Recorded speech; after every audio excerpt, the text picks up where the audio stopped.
D&Dark is an absurd, over-the-top comedy horror adventure that is intended for older audiences. Content warnings can be found in the episode descriptions. Hello and welcome to D&Dark, a comedy horror adventure Realplay podcast, loosely based on mechanics from Dungeons & Dragons 5th edition, and starring some of history's most infamous monsters. I'm Jerz, and I'm your host, / Crypt Keeper. And we're going to do something a little bit different for this week's intro. Next week, you'll get the usual character recap of everything that happened in the previous week's episode. But for this one, allow me to introduce myself. I'm Jerz, and I play Emilia de Gonzola, a life domain cleric who seeks to maintain peace, order, and camaraderie within this town, and will go to great lengths to ensure that cooperation is met. And Gonzo's a little bit not feeling herself right now, and at this point has completely lost control of her actions towards one Baron Vordenberg. Ooh, I like. Good job. Hi, I'm Jerz, and I play the Bride of Frankenstein's monster, a barbarian flesh golem who, even though she's got some complex emotions going on, she is still relatively early in her creation process, so most of that's going to come out as just... I'm Jerz, and I play Anti-Lawrence Talbot, a lycanthropic warlock who has it dead set out to cause your pain and suffering. I'll tear out your liver and shove it down your friend's throat. Oh, God. Only if I could get some fava beans. Nice, Chianti. But I am genuinely very terrified of Lawrence Talbot. I'm Jerz, and I will be playing Karis, the Mummy, a Namru cleric who serves the ancient deity of Set and seeks to bring about the end of the olden times, and sees before him the one remaining vestige of that cruel empire he sought to tear brick by brick apart. Ooh, that's good. Be careful, because, that's like 2 million bricks. That's a lot of bricks. Mm-hmm. He's devoted. It took a very long time. The Sphinx has no nose. Who do you think did that? I'm very confident that Anti-Phantom will be a really cool dude, just like me. Yeah. Oh, he sure will be. Because I'm Jerz, and I play Chad, the Phantom of the Opera. Oh, no.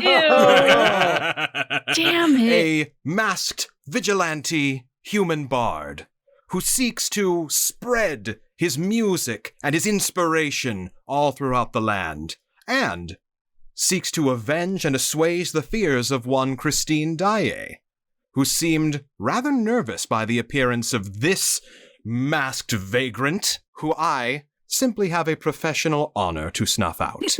Wow. Hi, I'm Jerz, and I play Adrian Griffon, the Invisible Man, in the class of a rogue. I have experienced all sorts of complications from my invisibility, so I took it upon myself, noticing that it makes me very good at surveillance. The problems that led me to my lot in life came from breaking the law, so I seek to prevent anyone else from doing the same. No matter what justification there is, it will always lead to a bad outcome, so there is no reason ever that a lawbreaker should not go unpunished. Javert. I love the ASMR. Like a narc. Yeah, he's the invisible narc. Yeah. I like it. Oh my gosh. I also like the Grayson voice you did just then. That was really funny. How come none of the rest of us had, impressions of us?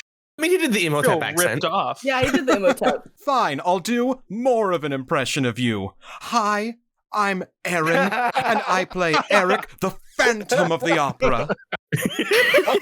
The greatest performer. Is that what you wanted? Yeah, that's pretty good. It's like Criterion met. Yeah, sure. With that out of the way, let's dive back into where we left off.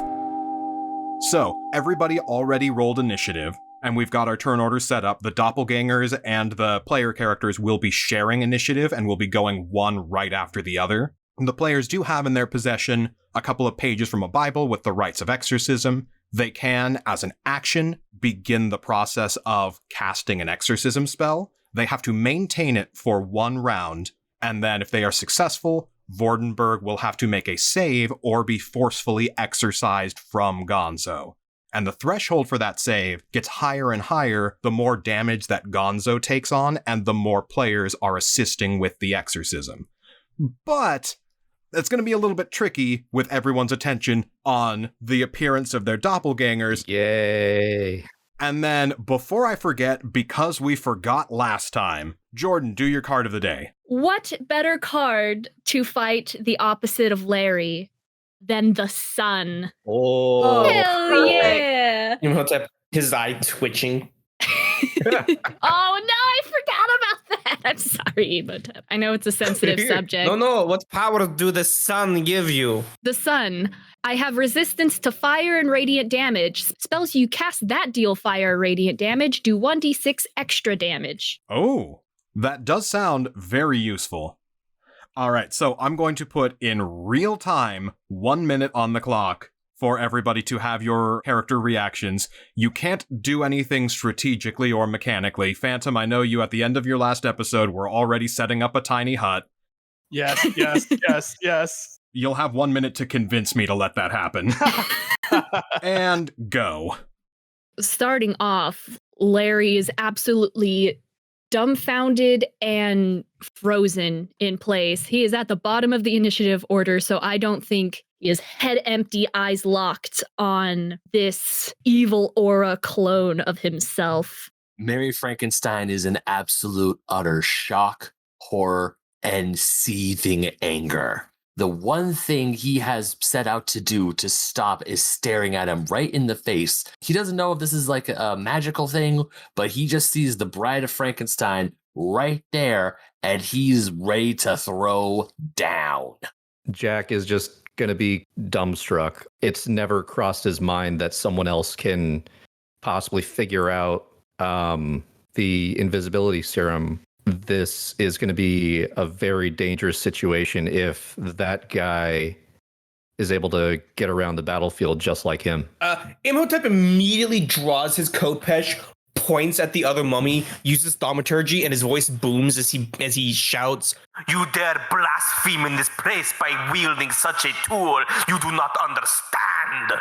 Yes! Get him! Carmilla is flipping through the pages and says, "All right, everybody, you better get your asses over here when the time comes."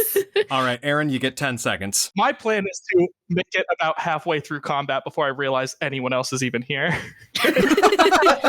He's just chanting Tiny Hut. Tiny hut, tiny hut, tiny hut, tiny hut. If you are not interrupted by the time your turn comes around, it can spawn. Yes. So kind. Immediately, Imhotep, I need you to roll religion with advantage. 15 is my highest roll.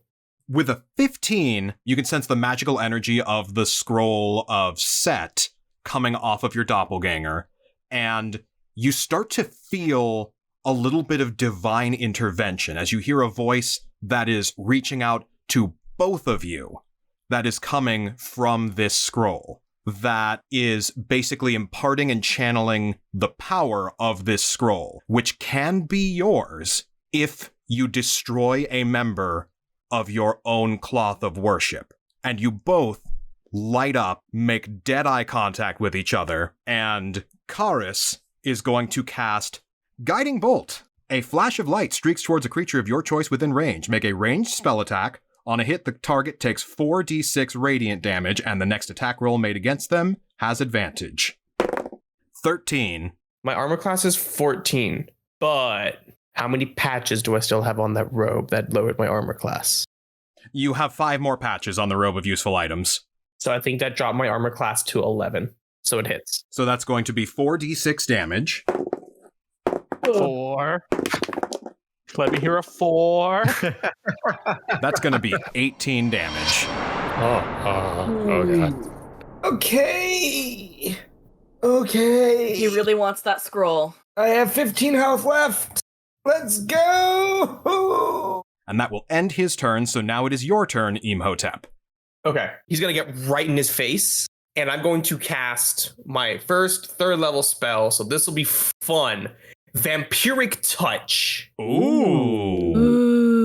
You touch the touch of your shadow wreathed hand. So as I sprint, here's how I envision it. He's holding his water and he's kind of rushing at the guy. And he says, if you wish to channel the powers of Set, we will channel the powers of Set. And as he moves his hand away from the vial of water, it's shrouded in like this shadowy flame as he reaches out and just grabs the other guy's face.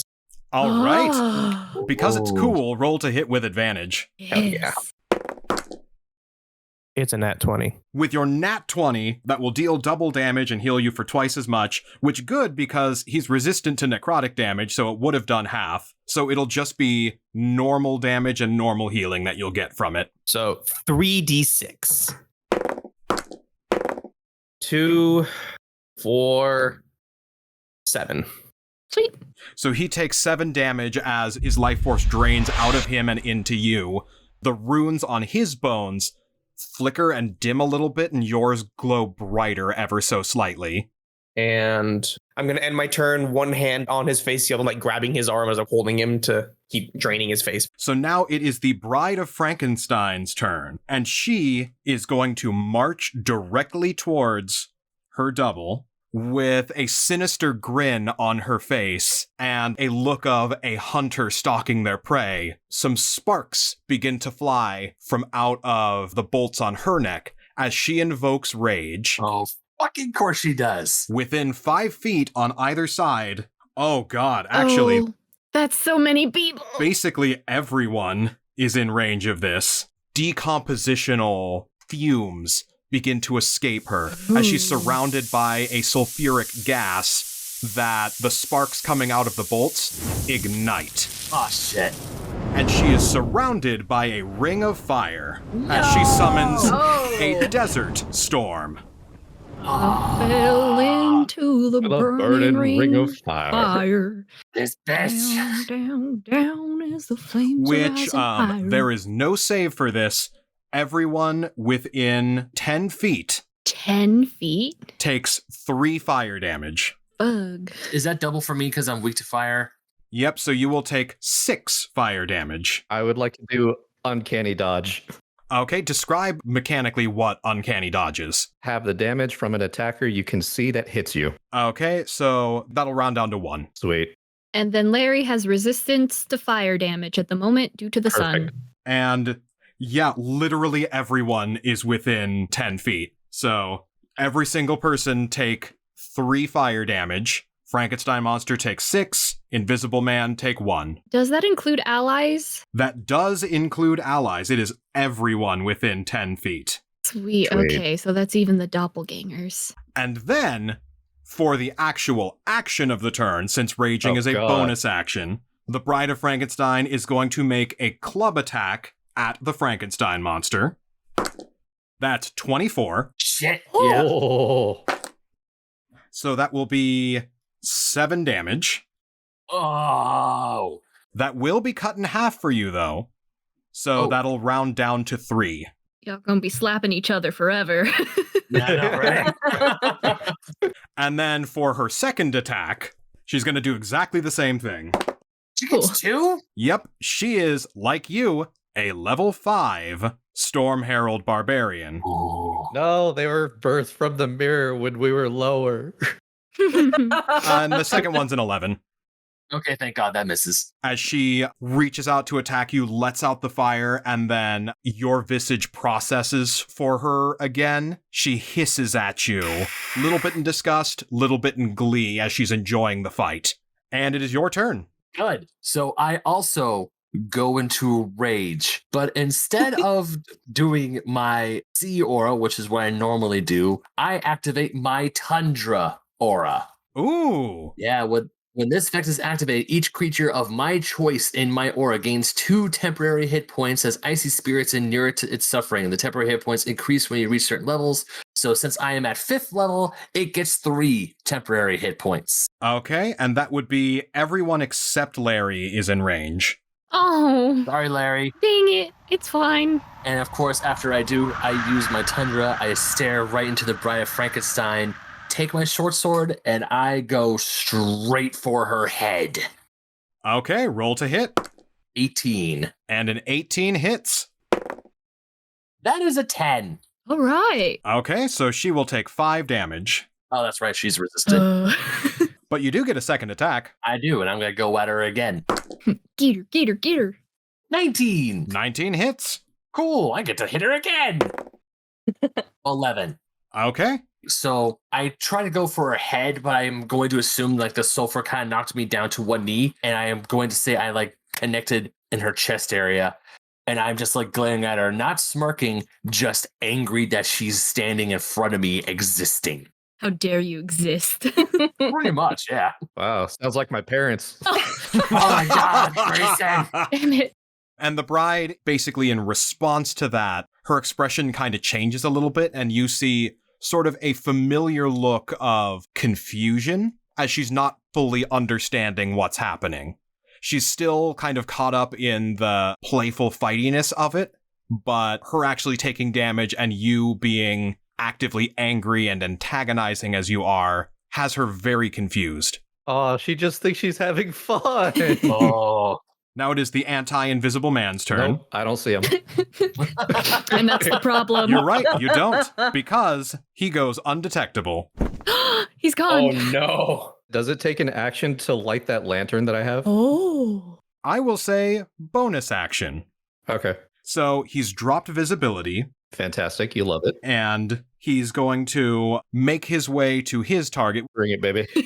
Roll perception against his stealth. 18. Well, he rolled a 19 even before the +9. Damn it. You do not see him. So he will make a short sword attack with advantage, Mother hugger. and it is a sneak attack. Of course it is. Real low rolls. He got an 11. Yay. Lord. So the sneak attack doesn't hit, and then with his offhand dagger, Ah, son of a bitch. that is a 16 plus 5. Oh my God. How dare you? So his offhand dagger does hit. He went for a feint, didn't he? Yep. God, at least you didn't get that sneak attack damage, though. I know. Yeah. Does not get the sneak attack damage. So that's going to deal 6 damage. Okay. Phantom does notice this and smiles. Of course he does. What an asshole. Thank you, Aaron. The invisible narc says, nothing personal about this, but just the fact of your very existence is a crime against nature, and that is a crime I cannot tolerate. He's whispering in your ear. Man's really said nothing. Personnel kid teleports behind you. Yeah! Omoi wa shinderu. And now it is your turn, Jack. Alrighty. So I'm going to go ahead and drop visibility. Just 2 naked men battling it out. Basically, hell Just yeah. slapping each other. Ooh, got cursed. Oh, got you know it. cursed. Now, question. Does it take an action to give someone an item? I would say no. Okay, so I'm going to go ahead and throw Larry the lantern and tell him to light it. Oh, okay. And with that, I want to try and just dash over to Marlowe and Maledict. Okay, go ahead and roll stealth to get past the guards. Okay.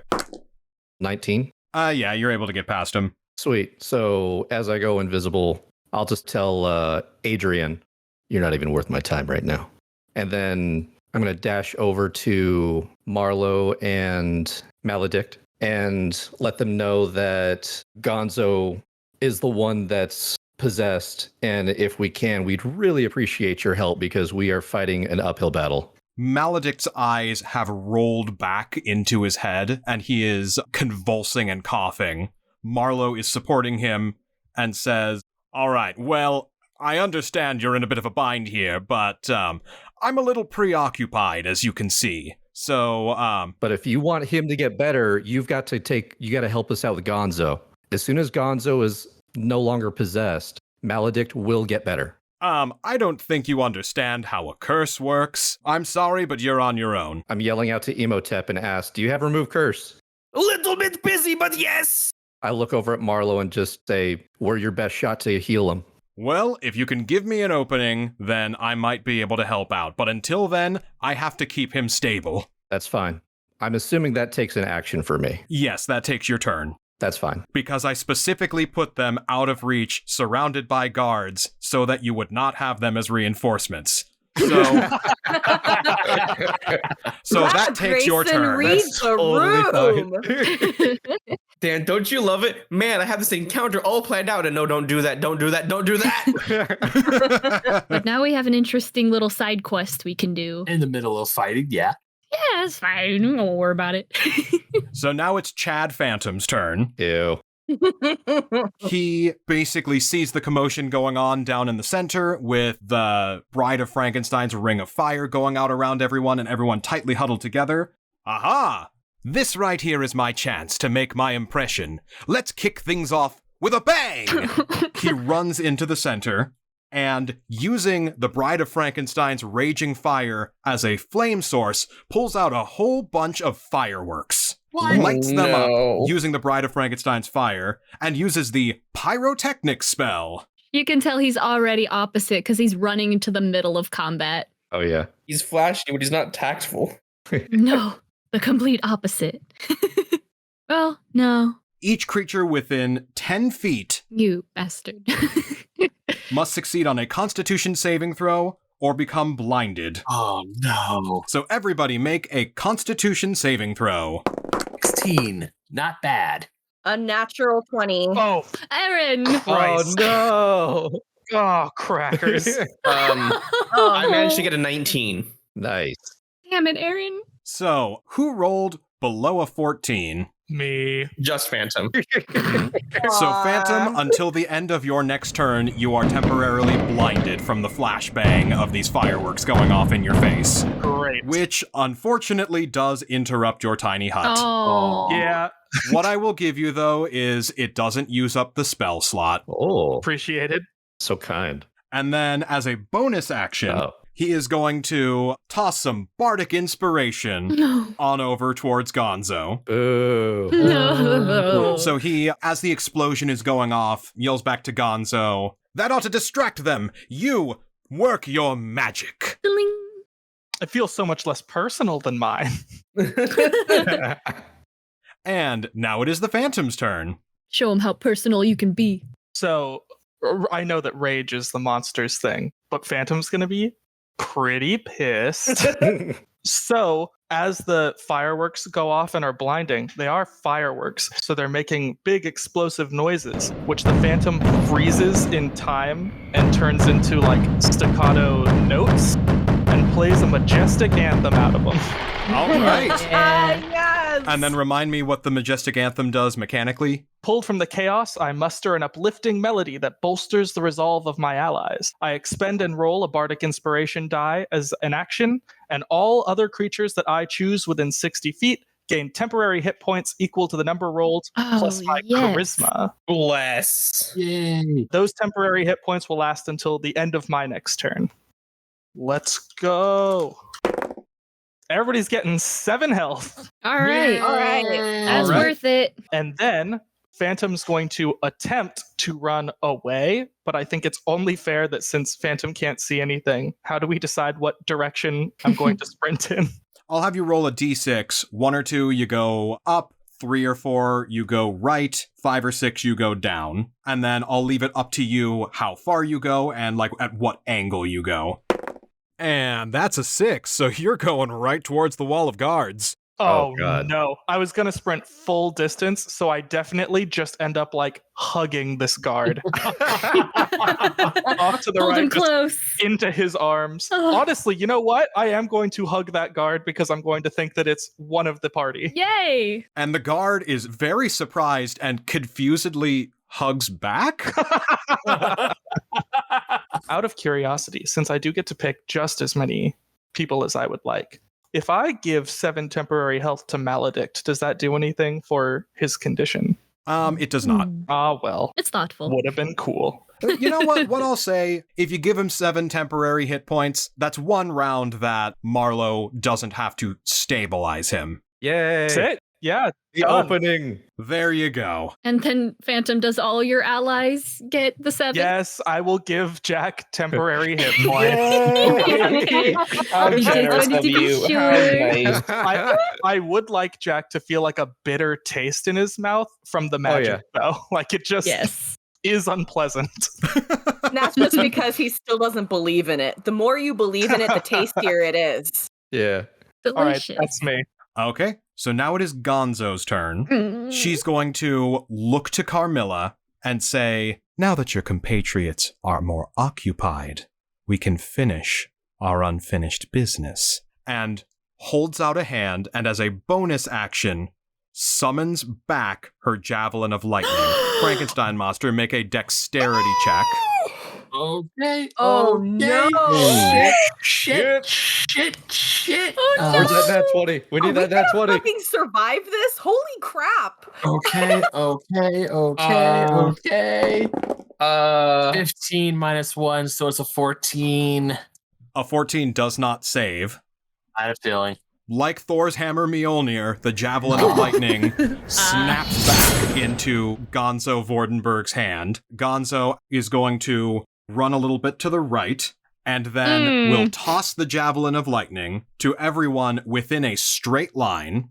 no, that includes me. Larry, the bride, and Carmilla are all in line of this javelin. So make a dexterity saving throw this time. Sad dog noises. I As rolled a 9. Gonzo says,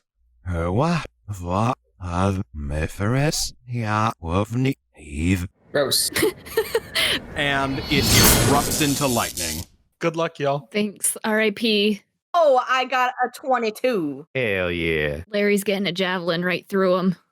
What I'll do for your nat 20, Jenai, you can catch the javelin. It will basically re-solidify before it gets to Carmilla, and you will be able to catch it and take no damage.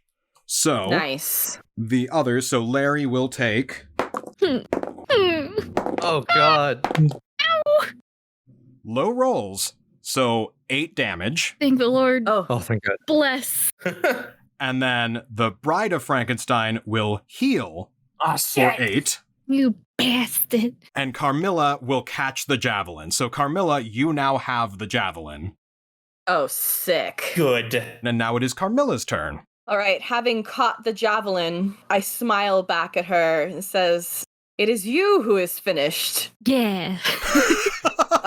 Sweet burn. Yeah, sick burn. Gotti. And I'm going to strike the javelin into the ground, holding it up, and hold on to it as I flip through my pages and begin. Oh, first, I'm going to invoke my Crimson Rite. I have to take a d6 of damage to do it, but I want to cast fire damage on my rapier. All right, that's a 3, so now I have 33 health. And I'm going to also cast my Blood Curse of the Muddled Mind on Gonzo. That breaks the target's concentration. So anything that she's going to be doing to try and get me to stop reading this exorcism could possibly fail. Nice. So she's not currently maintaining concentration, but if she attempts to do anything concentration-based, she will have disadvantage.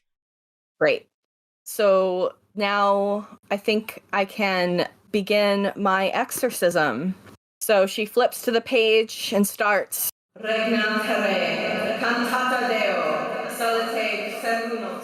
Okay, and that will end your turn. So now it is Anti-Larry's turn. I look over at him, still sizzling from a lightning blast with a lantern in my hand. Anti-Larry is going to march up to Larry, is going to look you dead in the eyes with his crazed, maniacal glare, and with vicious mockery, You bastard. will say to you, hand that lantern over to someone who will actually use it for something worth a damn. And while you're at it, take off that goddamn bolo tie. You're disrespecting our brother. Brother. What the bump? Ooh. The Larry lore deepens? Larry lore runs deep. That is vicious mockery, so make a wisdom saving throw. Oh, but I am a wise boy. So that's a 15. And the DC was 14. Oh, thank God. What brother? This is how I honor his memory, you bastard. Have you forgotten? Nobody asked you to speak and nobody cares. Everybody's sick and fucking tired of you playing the victim card. So if you're going to say something, at least make it worth listening to. And it's your turn. Larry looks him right in the eye. He's gonna grab his cane tight and cast the cantrip Shillelagh. Shillelagh. My werewolf-capped cane is imbued with the powers of nature. For the duration, I can use my spell casting ability instead of strength for the attack and damage roll of melee attacks using this weapon. And that weapon's damage die becomes a D8. The weapon also becomes magical if it isn't already. And that little sucker is capped with silver. Hell yeah. Ooh, yeah. I ring it up in my hand and I'm like, eat silver, you bitch. Bam! And let me roll to hit him. 18. Yeah, baby. And that hits. Maybe I know I'm so angry. I'm losing his accent, but it's fine. So I think I'm gonna smack him in the teeth with the wolf part of the cane for 12 damage. All right. Right in the canine. Oh! I know. From Gonzo, for a split second, a tiny smirk kind of creeps up on the face and then vanishes again. Ooh. I made her smile, guys. Oh, She God. likes my humor. She likes my horrible sense of humor. Your horrible humor will bring her out. Wait, No. is that... Exercise first. Exercise first. And then Anti-Larry takes the hit and looks back at you with a grin and says, I see you're still holding back. You don't need to. You're pathetic enough that it won't make a difference. Now it is Karis's turn. Yay! So now It's that we've been a made it a while. full round, I will let you guys have 1 minute to strategize. Question for Imhotep. Yes. Are you considered undead? Yes. Fantastic. I'm going to try and get to you as fast as I can while doing damage to whoever I can where I stop. Because I have Abraham's dagger that does a +2 to undead So why are you going to come at me? to help you. Oh, okay. You're going to give me the dagger. Exactly. He's Okay. like, please don't stab me. Consider Phantom useless for this round. Still No. very much not able to see. And every single one of my spells starts with a thing you can see within range. Oh, shit. man. That firework. Well, you're building a friendship. Also, Larry, when you get a chance, make sure to light that lantern so the indivisible dick doesn't actually. Would I have had time on my turn to light the lantern, or are we gonna wait? Roll a d20. 16 flat. Yeah, you're fine. Oh, thank God. All right. So, in between getting impaled by lightning strike Does and the lightning jump from Larry to the lantern? That'd be kind of cool. yeah, that's what happened.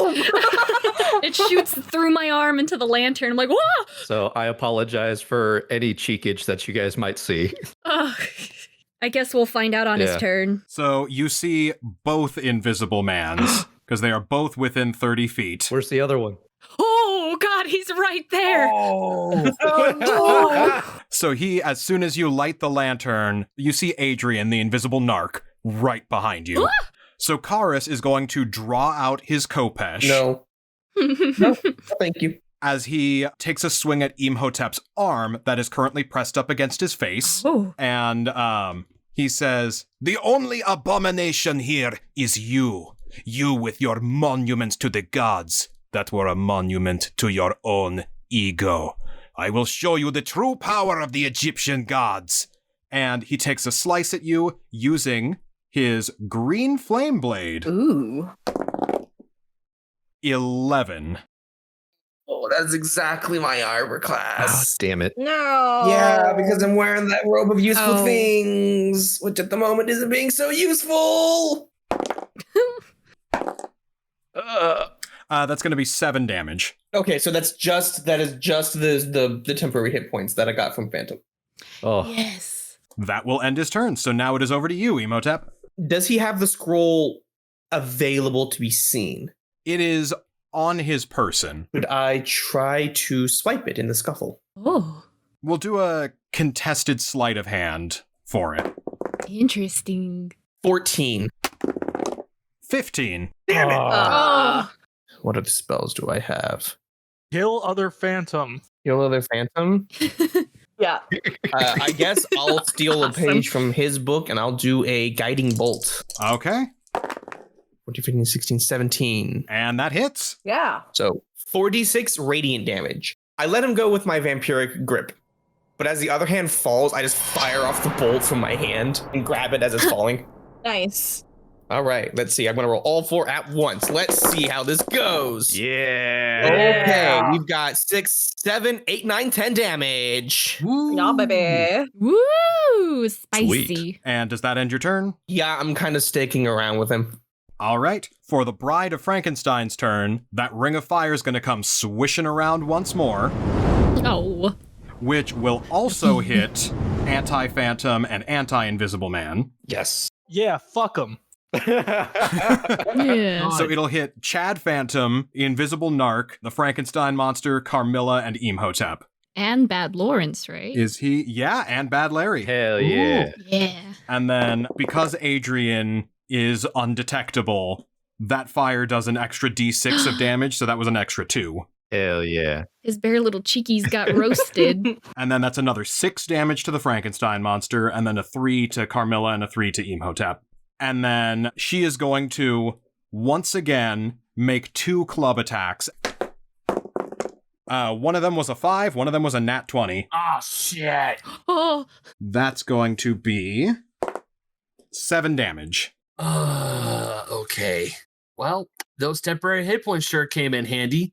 And she, still kind of caught up in the game of it, smiles and lets out a playful hiss. And now it is your turn. I'm going to do the Tundra Aura one more time as a bonus action.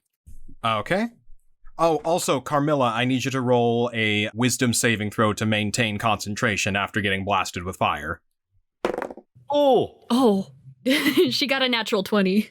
With a nat 20, that will raise the threshold that Vordenberg has to pass. Great. Okay. Okay, anyway, sorry to interrupt, back to Frankenstein Monster's turn. Okay, yeah, so I do the Tundra one again. Me, Carmilla, and Imhotep get 3 hit points back. And she's just playfully hissing at me, so I'm just going to go ahead and attack her because fuck it. Nice. Okay, roll to hit. Well, balls. Well, my first is a 14, so that's going to miss completely. And my second is a 15, so I completely whiff on both my attacks. Great. Oh, dang. So she ducks out of the way of both of the swings and is kind of giggling a little bit. So as I swing and she's dodging, I yell at her, it's like, who made you? Another look of confusion passes over her face. I kind of feel bad for her. She's kind of cute. I know. Yeah, I kind of like her. She's just like a big kid. She's just a big kid that smacks real Big hard. adoptable energy. I just had a theory. What if she's got the brain of Mary, like the little girl? Oh, that's an interesting theory. Don't do that to me, Grayson.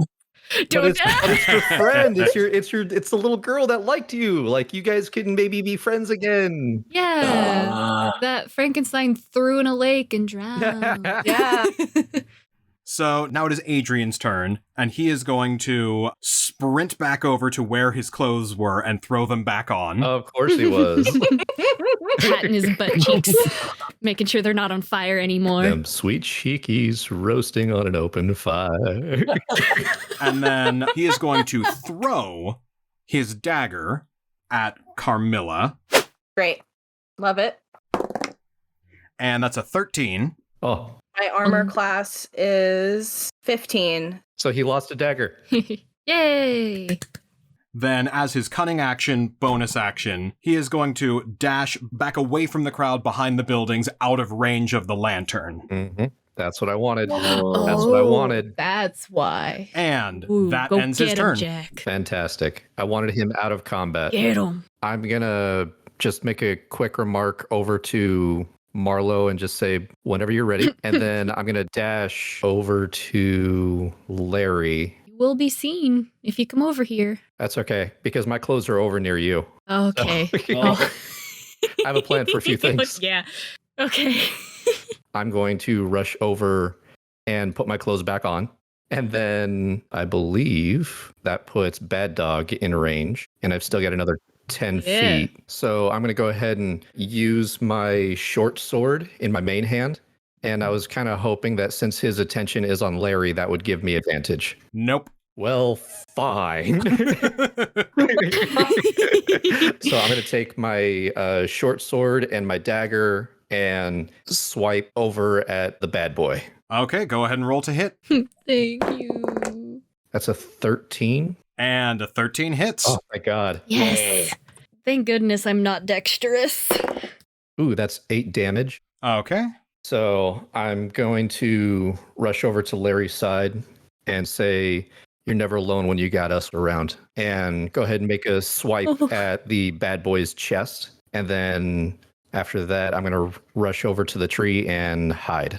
But that little sentiment from Jack is going to reinforce Larry's resolve. Aww. For sure. So now it is Anti-Phantom's turn.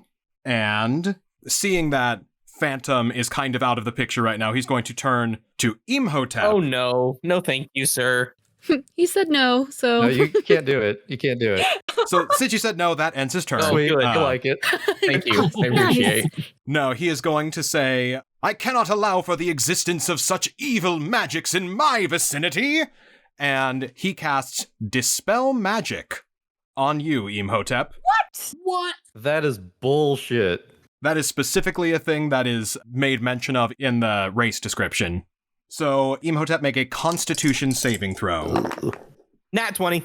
Oh, thank God. Phantom-tastic. Oh. So, with that nat 20, you jump out of the way and the Dispel Magic hits Karis. Yes. Hell yeah. Yeah, baby. Oh. And he fails the save. Yes. Yeah, baby. So, he collapses into a pile of bones. It will take 1 round for him to put himself back together. What it means is his scroll is mine. So, seeing how poorly that went, Chad Phantom's going to run away. At least our phantom knows how to aim his spells. Ooh. Oh, fair enough, fair enough. He's like, I am open to criticism, and it is appreciated. I shall work on improving myself for future endeavors. What a swell guy. And then he, along the way, is going to fire off a bardic inspiration at Anti-Larry. No! No, not him! Can you at least do anything useful whatsoever? And he fires off that bardic inspiration. You betcha, pal. So now it is Phantom's turn. All right, so to start, Phantom is hugging this guard, can't see a thing, and leans in to his ear and whispers, Larry, I don't think I've ever told this to someone, but it's really important how honest you've been with us and how close. And I think for the first time in a long time, I'm able to feel vulnerable. I have a plan, but I don't know if it's going to work. I'm so sorry. Here I go. And I kiss the guard on the forehead. And the guard has a lot of very conflicted inner feelings. Does Invisible Man hear and see this? Because I'm like right next to him. You are right there. Don't tell him. Watch the guard's name be Laramie. Oh my God. It is now. How accurately can I move towards Anti-Phantom? You can run in the general direction. Cool. And then I am going to cast, because it does not say that I have to be able to see it, Prestidigitation to soil his mask. Oh. Playing dirty. Roll your spell casting modifier, and if you succeed, he will be blinded for 1 round. Yes. Yeah. Nice. We're into petty revenge in these parts. Oh, I know Yeah. about that. Oh, 9! Aw. And that's not going to do it. It's just gross. I hope it's very uncomfortable. Anti-Phantom says, good effort, though. You were very close. Ew, he's supportive. Yeah, we hate it. And I'm assuming that ends your turn? Yeah, that's all I got. But the supportive words of encouragement got me seeing again, and I appreciate it. And then they Aw, skip off so into the nice. sunset. Now, for Gonzo's turn, Carmilla, as long as you can make it to the end of this turn, then Vordenberg will have to do a save. Okay. So, seeing and hearing you reading off the spell, Gonzo makes an attempt to interrupt it by casting at level 5, Flame Strike. Ooh. A vertical column of divine fire roars down from the heavens in a location you specify. Each creature in a 10-foot radius, centered on a point within range, must make a dexterity saving throw. Oh no. I rolled a 7. A 7 does not save. This will also hit Karis, the Bride of Frankenstein, the Frankenstein monster, and Imhotep. So, Oh, man. Imhotep and Frankenstein also make a dexterity save. Well, shit. 7 total. I got 5. Okay, so you will take 4d6 radiant damage. This is why we don't clump up. And that's going to be 10. Oh my god. And then Carmilla, roll to maintain your concentration. Okay. Please, please. That's a 4. All right, so your concentration is broken. Damn it. So when that happens, does she have to start all over? Unless somebody else wants to sacrifice an upcoming turn to jump in. Uh, I would love to, but I want my scroll. Phantom's happy to pick it up. Reciting things is like what I do. That's his thing. All right, so Phantom, you can go ahead and do that. Whoop. So now, because it has been sustained for one full round, Vordenberg will make a wisdom save to try and break out of the rite of exorcism, and that it started as a DC 10, it is now up to a DC 13. Also, doesn't Gonzo have disadvantage because of the earlier cast that Carmilla did? Yes. Yeah. Thank God. Nat 1, nat 1, nat 1. With disadvantage, that is a 6. Oh. Yeah. Oh. And then Burning Bardic Inspiration, Oh, Oh. 11. Yes! okay. Had to pass 13, right? Had to pass 13. Hey. Oh. I'm so happy we got the disadvantage. Yeah, that was good. So, like in Supernatural, God. Gonzo's yeah. eyes roll back in her head, and the, translucent wisp of a soul erupts out of her mouth and flies up into the air as Vordenberg's soul is successfully exorcised from her. All of the doppelgangers kind of look back over towards her in confusion and kind of look to each other as the person kind of more or less in charge there has just dipped. And Anti-Larry says, "Our work here is not done, everyone. You are not free to go until this is over." And they all kind of sheepishly go back to return their focus back to where it was. We gotta take out Lawrence. I was just going to say, it sounds like he's the leader, so we take out the head. Yeah. The rest of it'll follow. Gonzo basically falls over unconscious. Run to her, Camilla. Yeah, I shall immediately. Marlo, do something! Marlo! He's already doing something. His best. I spent a turn on your ass. Oh, fine. Since you spent a turn on him, Marlo will take his action now to run into the fray and stabilize Gonzo, Thank you. Okay, Right. I guess that works. and then run back to Maledict. That's fine. He's like, why am I the support character here? I'm just imagining just this awkwardly running over. You're fine. Running back over. You're not as fine. All right, I know this is awkward, but let's get you back on your feet. And, is that what that mirror does? I never knew that. I mean, you know, vampires, no reflection and everything, so, neat. Son of a bitch. And then he runs back over to Maledict and then keeps stopping him from his convulsions. So now it is Anti-Larry's turn. All right. Oh, the whole "you are never alone" thing. Yeah, you're never alone. And thinking about it, when Jack ran up and told me that as long as we have each other, we're never alone, that's the first time Larry's ever seen his face. Oh, yeah. Oh, yeah. So that adds some precious to the moment. And I mean, I'll just say, because you actually saw his face, he was kind of smiling a little bit. Aww. That is so heartwarming. He's like, that is being incredibly vulnerable. You're saying a nice thing and I can look you in the eye.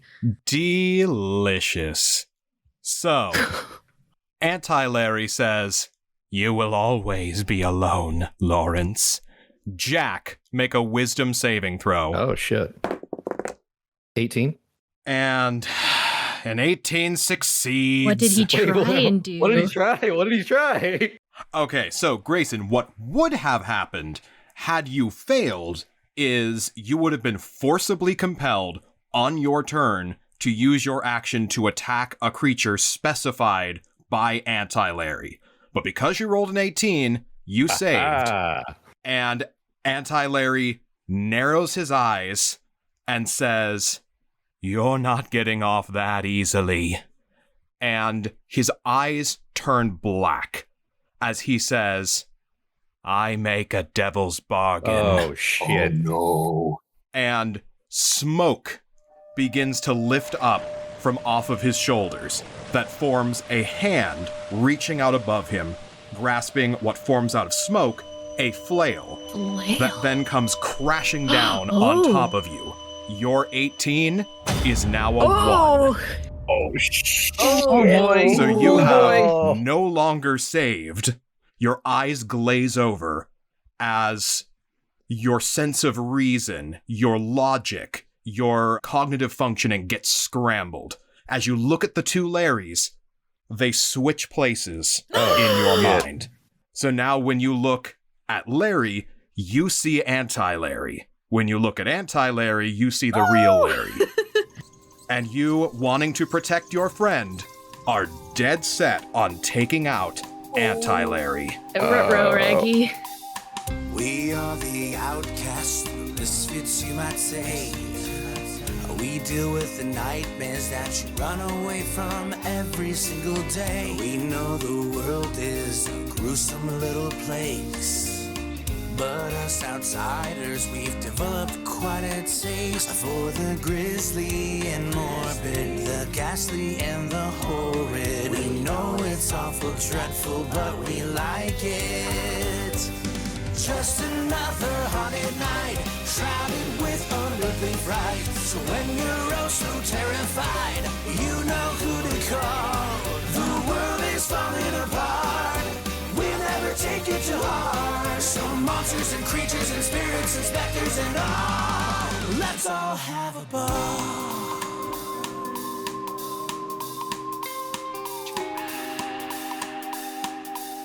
All right, I have a spell ready in case we need it, but I'm not going to use it here. I have Mass Healing Word now. Ooh. I can recover 1d4 plus my spellcasting modifier, so maximum of 10, minimum of 5 to everybody within 60 feet that I choose. Nummy. Nice. Nom, nom, nom, nom, nom, nom. So I'm going to hold on to that one because I don't think we need it just yet. As much as I hate it, if we could take sound bites, the sound bite of Grayson going nummy. Yeah. Just over like a video of Candy Crush or something.